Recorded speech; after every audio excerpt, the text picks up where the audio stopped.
Bernard de Montréal. La genèse du réel. Chapitre 42.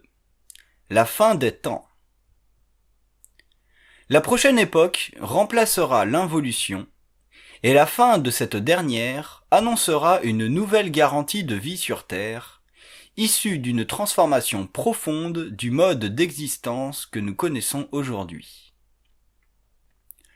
La fin de la civilisation moderne se fera sentir graduellement à mesure que grandira l'escalade des conflits, insolubles dans les conditions actuelles de l'entendement humain. Viendra le temps où les gouvernements n'auront plus de solution devant les problèmes grandissants de l'humanité. Ce temps commence déjà à se faire sentir, mais beaucoup de souffrances alourdiront encore la vie avant la fin de cette période. De même que dans la vie personnelle, l'homme vit des situations qui semblent insolubles, de même sur le plan international, l'humanité vivra des conflits dont l'opposition d'intérêts rendra la résolution difficile. Cela est dû à l'ignorance des peuples et à l'absence d'intelligence créative de la part des gouvernements. Cette période sombre sera suivie d'une nouvelle forme de civilisation au cœur de laquelle l'homme découvrira des forces créatives différentes.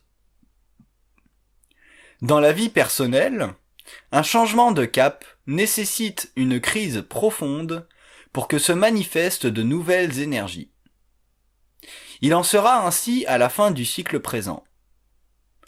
L'humanité connaîtra une crise tellement grave que l'homme saura, sans le moindre doute, qu'il est sur le point de vivre quelque chose de neuf, dont il ignore la puissance créative et transformationnelle.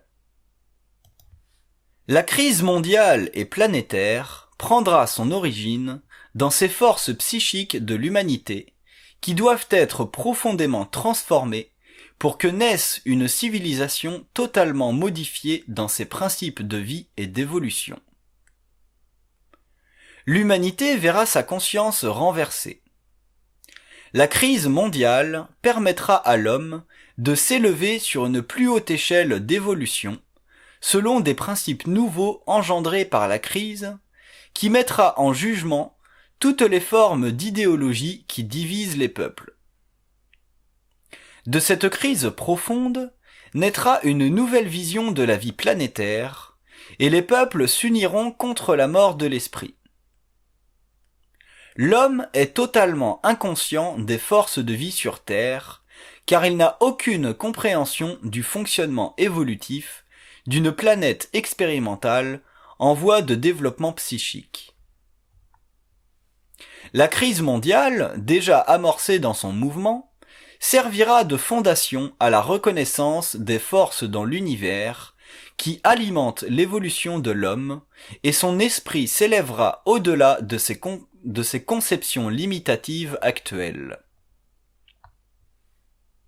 La fin du cycle servira de point de départ pour une nouvelle réconciliation avec la vie, à laquelle les peuples adhéreront à tout prix, car la crise aura terni dangereusement la conscience de l'humanité en lui faisant vivre les horreurs de sa propre initiation planétaire. Le mental humain doit s'éveiller et s'élever au-delà des idéologies sectaires, et les grandes connaissances de l'humanité doivent être données aux masses afin qu'elles bénéficient de ce qui est grand et noble dans l'esprit, et qu'elles aient l'explication finale de la nature de la vie et de l'évolution. La connaissance ne pourra plus être refusée aux pauvres de la terre, puisqu'elle est à l'esprit ce que la nourriture est au corps matériel. Le corps émotif de l'humanité souffrira intensément. Cette souffrance existe déjà chez l'homme, mais elle n'a pas encore atteint son paroxysme. Une grande loi de l'évolution des systèmes veut que tout changement dans la nature des choses soit accompagné ou précédé d'une grande souffrance, c'est-à-dire une grande énergie qui transforme. Les conditions de cette transformation ont été établis depuis la fondation des sphères et font partie de la force interne de la conscience collective en évolution. La crise mondiale impliquera toutes les nations et affectera tous les hommes. C'est l'universalité de la crise et son insolubilité apparente qui éveilleront la conscience en faisant réfléchir l'homme de la rue et l'homme de l'État avec plus de rigueur et de concret. La crise mondiale mettra un terme aux illusions politiques des nations, selon lesquelles l'homme peut faire face à toutes les éventualités. Les conséquences de ces illusions ont déjà été révélées dans certaines œuvres hermétiques, mais l'homme ne les a pas encore vécues et ne peut encore en comprendre la portée réelle. La fin du cycle engendrera des forces qui détermineront l'orientation future de l'humanité. Ceux qui font partie de la nouvelle conscience humaine perçoivent déjà les bienfaits de la crise mondiale à long terme, mais peu en connaissent les conséquences sur le plan vital. L'homme est trop inconscient pour voir ce qui ne se voit pas à partir des yeux de l'ego.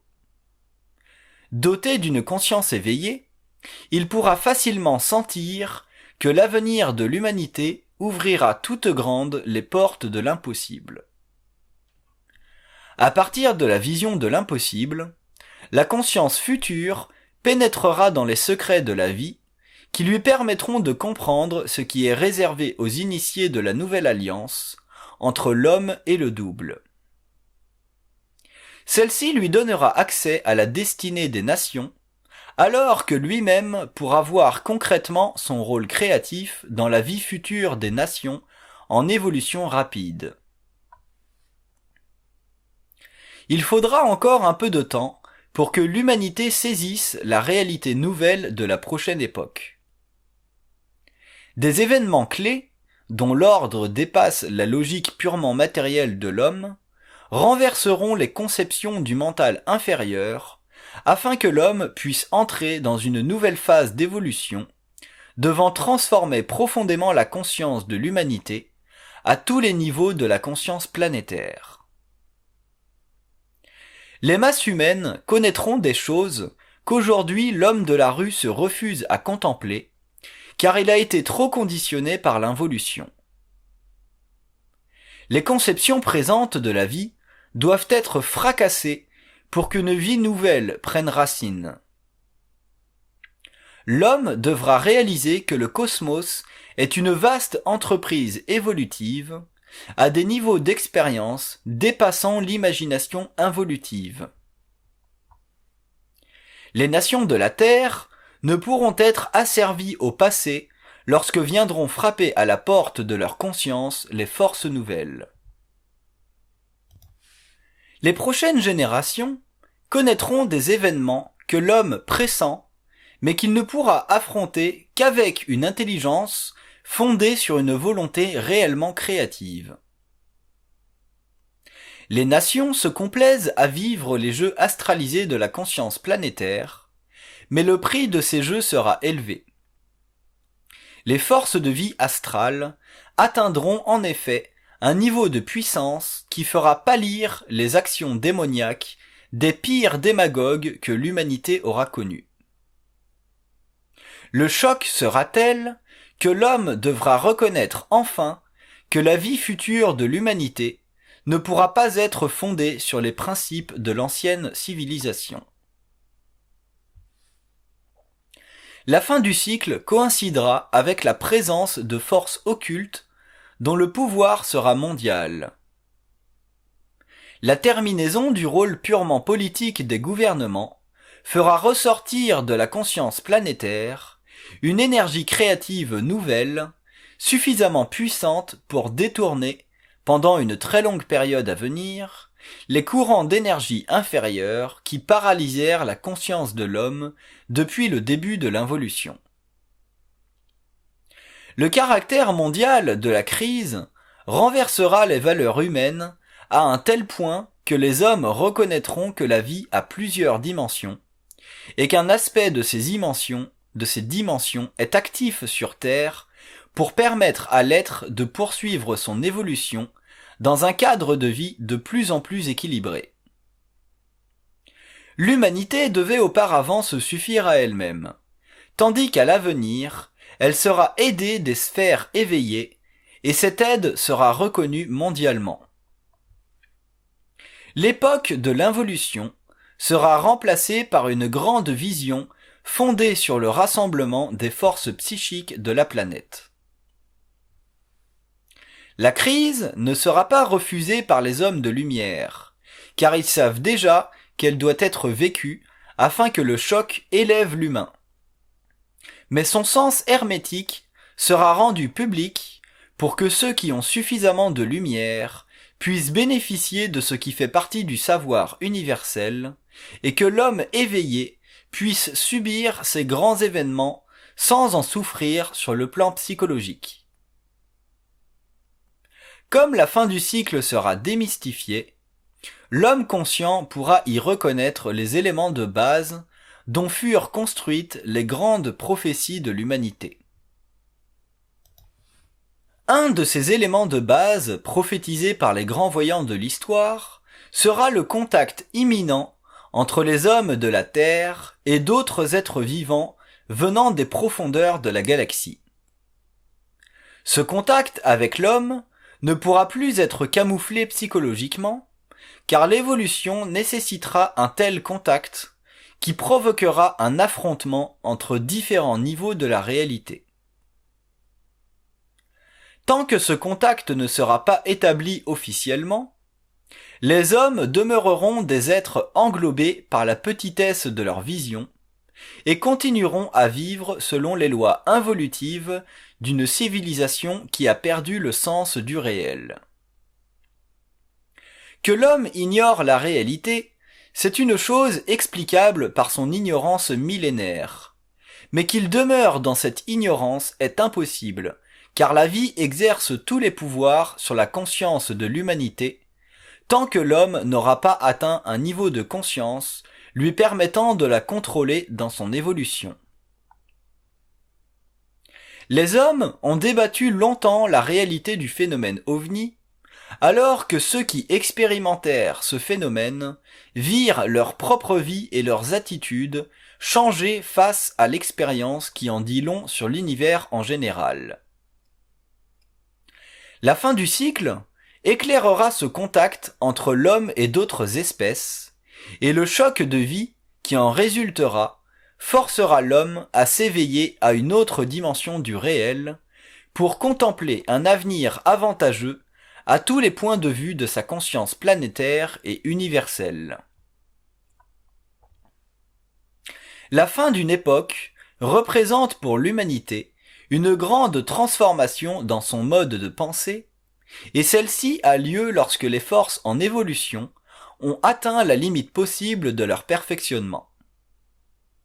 Une nouvelle dynamique est alors créée et établie par les forces vivantes et invisibles de la vie, à travers un nouveau réseau de conscience. Une telle transformation requiert que les formes présentes au sein de la civilisation soient profondément touchées au cours du Nouvel Âge, période qui suit la fin du cycle. L'évolution future de la Terre répondra à une baisse profonde du niveau d'énergie spirituelle sur le globe, entraînant ainsi un besoin des plans d'injecter dans la conscience de l'humanité une nouvelle force mentale pour obliger l'humanité à réévaluer ses conceptions à partir d'une prise de conscience reliée à des événements d'ordre cosmique qui s'abattront sur le globe et feront réagir l'homme devant le constat de son inconscience. L'humanité passera d'un niveau d'évolution à un autre et entreprendra son passage de l'involution à l'évolution, qui l'amènera à la réalisation de sa seconde fondation, celle qui représentera le nouvel âge de l'homme. L'éclatement de la conscience humaine et son ascension vers d'autres plans de perception s'accentueront à mesure que l'homme découvrira que l'intellect, où le mental inférieur le limite dans le développement de sa vie intégrale. Son inconscience va de pair avec l'activité du mental subjectif. La fin du cycle involutif changera cette condition dans la vie de l'homme, mais seulement auprès d'un nombre restreint d'êtres au début de l'évolution ou de la période de croissance réelle du moi. La fin des temps, dans son aspect le plus voilé et cosmique, permettra à l'homme nouveau de dépasser les limites actuelles du mental et lui ouvrira de nouveaux horizons vers lesquels l'humanité se dirigera pour goûter de la vie sur Terre en tant qu'expérience reliée à la vie de l'éther, quand la conscience sera parfaitement éveillée à ses possibilités multidimensionnelles. La victoire sur la mort sera le premier exploit de l'homme nouveau, reconnu objectivement dans le monde. Autant le passé aura envoûté l'homme et mystifié son mental naïf, autant l'avenir de la race racine fera éclater chez lui des parcelles de la réalité qui feront de lui un être de lumière. La fin du cycle mettra un terme définitif à l'inhabilité de l'homme de voir au-delà de ses sens matériels. Il deviendra voyant extraordinaire, avancé sur ses frères spirituels de l'involution, qui voyaient pour les autres, mais ne voyaient pas pour eux-mêmes, car ils ne possédaient pas la clé du mental supérieur, qui délie les mémoires et fait du mental nouveau une assise de la lumière. L'homme nouveau entrera dans une période de croissance psychique qui évoluera en fonction des besoins de l'évolution de la race racine et des forces nouvelles descendues sur Terre pour l'acheminement de nouvelles vagues de vie. Celles-ci viendront vers le globe pour bénéficier d'une ouverture à l'éther du mental, c'est-à-dire au mental lumière de l'homme cosmique. Avec son appartenance psychologique et psychique à la mémoire de l'humanité, l'âme coupe l'homme de sa réalité fondamentale et de son droit de connaître l'au-delà immatériel. Que l'homme involutif soit né des ténèbres et plongé dans la matière pour l'évolution de l'âme, c'est une chose. Mais qu'il soit une parcelle cosmique non réalisée, c'en est une autre. Les tables de la vie se retourneront un jour en sa faveur, et il reconnaîtra son appartenance à un monde dont la définition ne peut être spiritualisée, de crainte de retarder l'évolution du mental supérieur. La galaxie est plus qu'un monde d'étoiles brillantes au firmament. Elle représente la demeure d'êtres dont la nature s'entrecroise avec celle de l'homme, dans des domaines de la vie que ce dernier ne peut contempler aujourd'hui, à cause de son lien avec le passé de l'âme, cette mémoire qui fut pour lui depuis toujours la cause de son ignorance face à la définition du réel. L'homme ne peut réaliser qu'il est différent en nature de ce qu'il est en perception. Il a tellement traité avec ses sens qu'il ne perçoit plus le sens de la réalité au-delà de sa sensibilité physique. La fin du cycle est inévitable, car l'homme doit croître au-delà de ses limites et finalement reconnaître son appartenance à l'infinité. Cette conscience intégrale fera de lui un être dont la sommation des facultés psychiques élèvera la conscience de la Terre pour rendre compte qu'il est plus grand que l'homme ancien. Imprégnés de cette conscience, les siècles cesseront de battre au rythme des années, et un autre temps apparaîtra sur Terre, alors que d'autres êtres venant d'ailleurs participeront créativement à l'actualisation d'une nouvelle civilisation. Les paramètres psychologiques ou historiques de l'humanité involutive ne conviennent pas à la mesure d'un nouveau cycle, car celui-ci invite la conscience à déborder de ses limites pour découvrir dans l'infini de ses possibilités. Ces dernières s'épanouiront à mesure que l'humanité terminera son cycle involutif, faussé par le mental inférieur de l'homme divisé contre lui-même et en quête d'une solution dont il ne pourra découvrir la réponse qu'à travers la fusion de son énergie avec les plans supérieurs de vie qui sont à l'origine de sa conscience mentale. Alors que l'involution fut truffée d'illusions appartenant à l'expérience de l'âme, l'évolution sera la clarté même, une grande ouverture sur l'infinité du savoir universel. La fin du cycle instruira l'homme de la décadence de son mental et de la nécessité de vivre un revirement absolu face aux formes et aux valeurs qu'il a créées au cours de l'involution pour affirmer sa conquête sur la matière. Mais la vie aussi doit être conquise, et la conquête fera partie de la nouvelle étendue de la conscience humaine, au-delà des sphères purement matérielles de la connaissance rationnelle.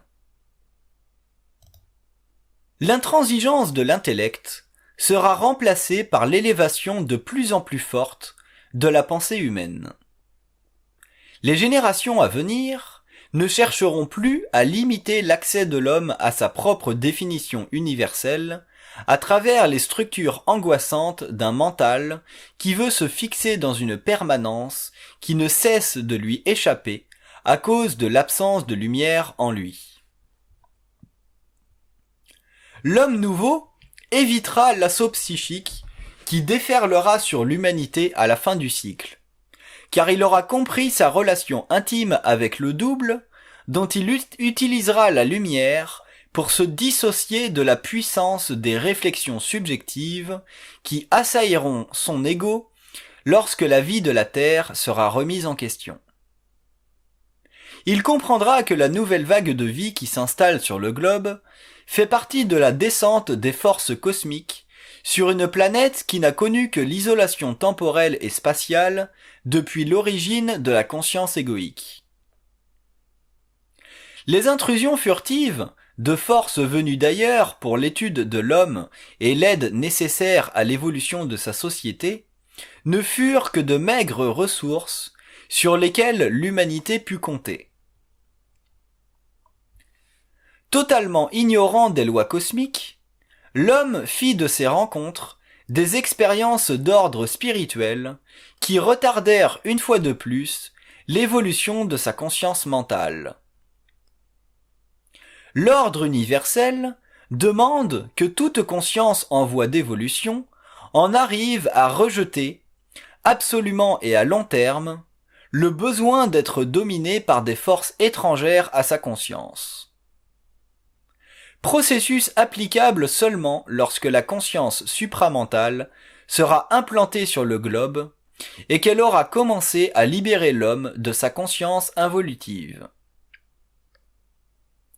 L'évolution de la 6e race racine préparera cette condition future de l'humanité. Elle informera objectivement l'homme des lois universelles et construira son autosuffisance psychologique et psychique nécessaire pour qu'il puisse passer d'un temps à un autre, d'une dimension étroite de la conscience à une ouverture totale vers la conscience cosmique.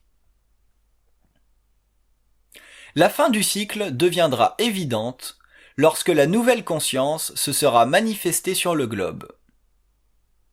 Les événements mondiaux prendront une tangente de plus en plus inquiétante pour l'homme lorsque la Terre passera à un autre âge où la conscience et les forces psychiques entreront en contact.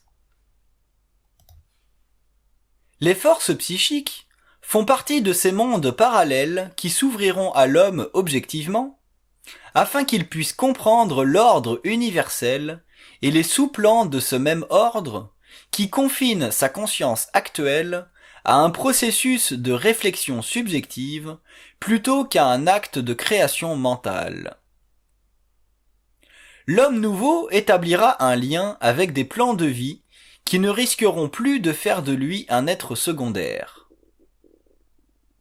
ayant dépassé les valeurs sociales de sa civilisation, il entraînera avec lui les êtres supérieurement évolués afin de créer une nouvelle configuration psychique qui deviendra le siège du pouvoir occulte sur la conscience de la Terre. Pour que la fin du cycle coïncide avec l'expression des besoins réels de l'humanité, l'homme devra constater la réalité occulte de son moi et comprendre que le lien universel, tel qu'il la connaîtra au tout début de sa fusion, ne représente qu'une infime partie de sa réalité future et universelle. Les hommes de demain connaîtront des niveaux d'expérience tellement étrangers à la conscience des masses qu'ils seront obligés de vivre en un lieu en marge de l'humanité involutive. L'élévation du taux vibratoire de la conscience se fera par voie interposée, c'est-à-dire que les hommes déjà prêts à entrer en contact avec les mondes parallèles seront amenés par télépathie à rencontrer ceux qui auront en main les clés d'accès à ces mondes. La Terre n'appartient pas à l'homme tel qu'il le croit.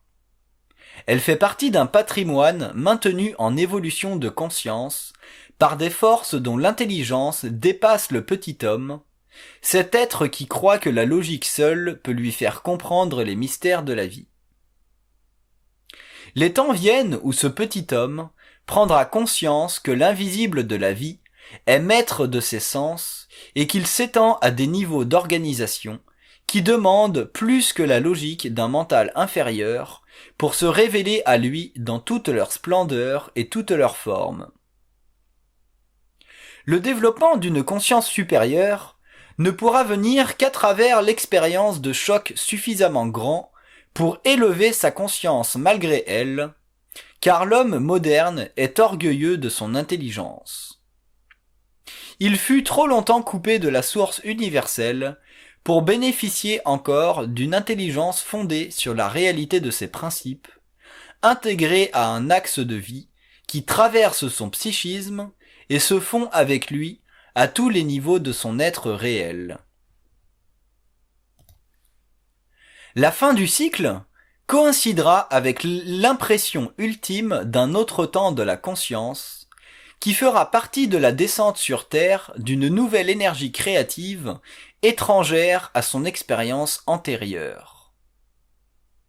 L'homme deviendra de plus en plus perceptif du réel, la logique de ses sens servira à la compréhension des phénomènes inférieurs de la vie, et une autre forme de perception et d'entendement le rapprochera de l'infinité, ces zones d'énergie appartenant à des sphères d'expérience situées au-delà des sens matériels. Lorsqu'il aura compris parfaitement que la mort ne fait pas partie de la conscience humaine intégrale, l'homme entrera dans un temps où la vie n'a plus de fin. Sa conscience s'éthérisera et son rapport avec l'invisible deviendra objectif. La conscience de l'humanité doit grandir en science. Elle doit s'intégrer à la vie cosmique pour que l'homme prenne sa juste place dans l'univers. Le cosmos est une vaste conscience et l'homme en fait partie.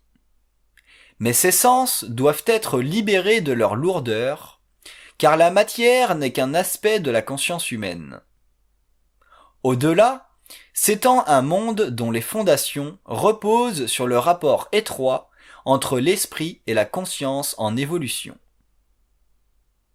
Tant que cette dernière n'aura pas conquis sa propre intelligence, elle devra vivre de la matière et souffrir de l'esprit, car l'esprit ne pourra être intégré que lorsque l'homme aura compris la réalité qui s'étend au-delà de sa réflexion égoïque. Cette réalité s'unira à lui, elle l'instruira des autres dimensions, et lui rendra l'invisible réel. L'homme découvrira que l'évolution représente son retour à la source. Au cours de son acheminement à travers l'invisible de la vie, il rencontrera des intelligences n'appartenant pas à l'évolution de la Terre, mais à celle de l'homme et de sa conscience. L'évolution de la Terre sera assurée, et l'homme fera de sa planète un nouveau paradis.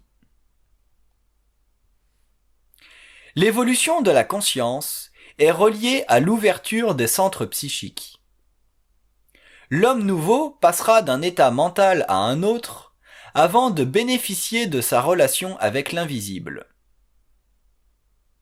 La fin du cycle favorisera cette ouverture des centres et l'homme verra que la vie et sa réalité s'étendent au-delà de ce que la raison peut entrevoir. La fin du cycle et l'avènement d'une science nouvelle sont deux aspects profondément troublants de la nouvelle évolution. L'homme fera face à des possibilités qu'il aurait cru, il y a seulement quelques générations, le produit d'une imagination fertile. Ces choses se produiront en un clin d'œil, et le choc qu'elles feront alors sera grand. La conscience puisera dans cette nouvelle expérience une énergie qui le libérera du connu pour le projeter dans un avenir irréconciliable avec le passé. L'évolution de la race humaine est indissociable des forces de l'invisible, qui serviront l'homme nouveau dans la mesure où il aura le pouvoir de les recevoir et de les soumettre à sa volonté créative. La fin du cycle ne peut être perçue par l'humanité en général, car les centres psychiques de l'homme ne sont pas suffisamment ouverts à l'énergie en évolution. Les êtres évolués et sensibles à leur intelligence intérieure verront se définir la courbe des événements qui mèneront la civilisation actuelle à son rendez-vous final. Ils auront accès à des perceptions de plus en plus objectives de l'avenir de la race et sauront se protéger en conséquence. La fin du cycle de vie planétaire conduit toujours la race à supporter un lourd fardeau sur ses épaules affaiblies par la souffrance et l'angoisse d'un avenir incertain. Par contre, l'homme nouveau, de plus en plus conscient de l'interpénétration du réel et du planétaire, élèvera sa vision des événements et verra que l'avenir est grand et prometteur.